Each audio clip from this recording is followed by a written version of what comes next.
سر قرآن مجید میں جو یہ چیلنج دیا گیا ہے غیر مسلموں کو کہ اس جیسی کوئی ایک صورت بنا کے لے آؤ، تو یہ چیلنج انسانوں کے لیے اور قرآن میں جنات کو بھی کہا گیا ہے کہ چاہے ان کو بھی اپنے ساتھ ملا لو تو تم اس جیسی نہیں بنا کے لا سکتے۔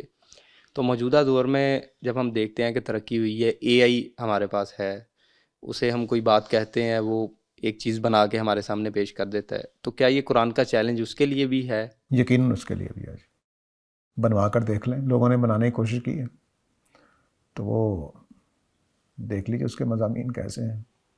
نہیں سر، اگر وہ لوگوں نے جو بنانے کی کوشش کی ہے اور بنائی ہے، وہ تو اپنی طرف سے کہتے ہیں کہ ہم نے مقابل کی چیز بنا دی ہے، جبکہ مسلمان نہیں مانتے، تو اس میں فیصلہ کون کرے گا؟ ظاہر ہے مسلمان تو کبھی بھی نہیں مانیں گے، چاہے کوئی کتنا بھی اعلیٰ چیز بنا کے لے آئے، تو فیصلہ کس نے کرنا ہے؟ خود اس کا تجزیہ کریں کہ انہوں نے کیا چیز بنا کے لائے ہیں، خود اس کا تجزیہ کر لیں، کیا اس میں ویسا ہی کلام ہے جیسا ایک ہوتا ہے کہ آپ نے بالکل ملتا جلتا مضمون، ملتا جلتے صرف آپ نے چند لفظ بدل دیے اور ایک جملہ بنا دیا، وہ میں آپ بھی بنا سکتے ہیں، اس کے لیے اے آئی کی ضرورت نہیں ہے، ٹھیک ہے۔ مثلا میں ایک آیت سورہ البقرہ کی لوں اور ملتی جلتی آیت جا کے وہاں سے لوں سورہ آل عمران سے، اور سورہ آل عمران والا لفظ یہاں ڈال دوں اور البقرہ والا وہاں ڈال دوں، تو ایک آیت بن جائے گی۔ یہ مراد نہیں ہوتا جب کہا جاتا ہے کہ اس طرح کا کلام لے کر آؤ، وہ آپ کو اس لیول کا کلام دینا پڑتا ہے اپنی اوریجنل کلام کے طور پر، نہ کہ نقل کے طور پر۔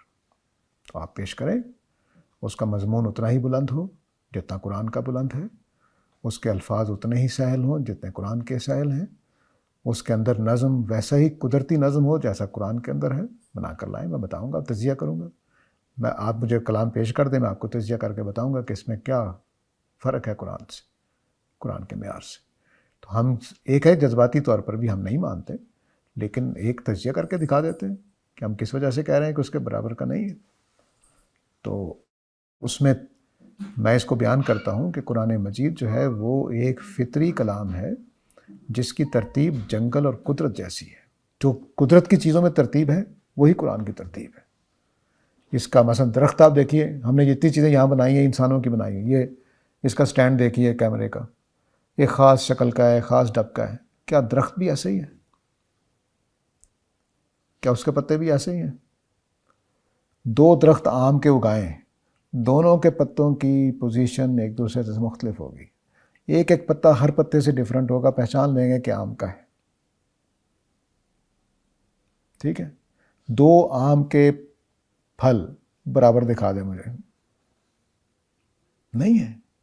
تو جس طرح درخت ایک بے ترتیب ہونے کے باوجود ترتیب والا ہے، وہ بے ڈھب سا نظر آ رہا ہے، اس کی کوئی کل سیدھی نہیں ہے، لیکن ایک خوبصورت درخت ہے، وہ درخت ہے یہ۔ تو ذرا بنا کر پیش کریں، میں تجزیہ کر دوں گا آپ کو۔ تو قدرت کی جو ترتیب ہے، اسی طرح یہاں پر ہر آیت پچھلی آیت سے ذائقے میں مختلف ہے، لیکن ہے اسی جگہ کی، اسی پیڑ کی۔ تو ذرا بنائیں کلام، بنا کر تو لائیں، تجزیہ کر دیں گے۔ تو تجزیے کے بغیر ہم نہیں انکار کریں گے، بتا دیں گے آپ کو کہ کیا مسئلہ ہوگا۔